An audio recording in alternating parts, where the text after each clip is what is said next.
তুমি কি জীবনে কোনোদিন কোরআনের কোন মিরাকেল দেখেছো? কোরআনের কোন অলৌকিক ঘটনা দেখেছো? কোরআনের কোন অসম্ভব মুজিজা দেখেছো?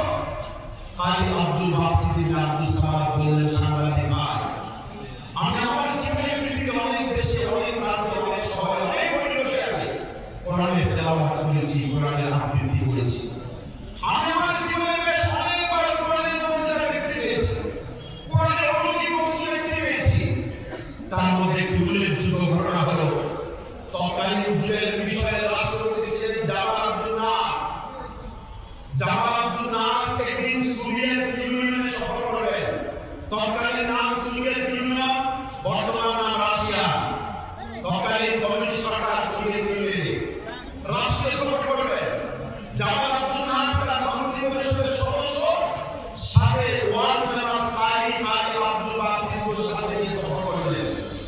সফর করতে করতে সোভিয়েত ইউনিয়নের রাশিয়ার রাজধানীতে যখন উপস্থিত হলেন, তৎকালীন সোভিয়েত ইউনিয়নের রাষ্ট্রপতি জামাল আব্দুল নাসকে সরকারি ওয়েলকাম জানালেন, স্বাগত জানালেন।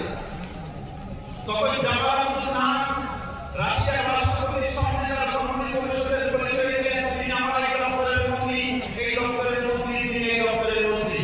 কিন্তু তার আব্দুল বাসিতের কোনো পরিচয় আসলো না।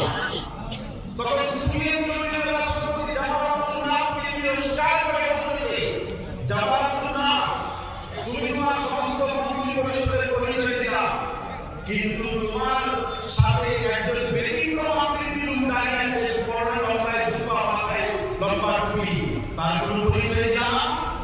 তখন জামাল আব্দুল নাস বললেন, রাষ্ট্রপতি মহোদয়, আসলে তিনি আমাদের কোনো দপ্তরের মন্ত্রী নয়, তিনি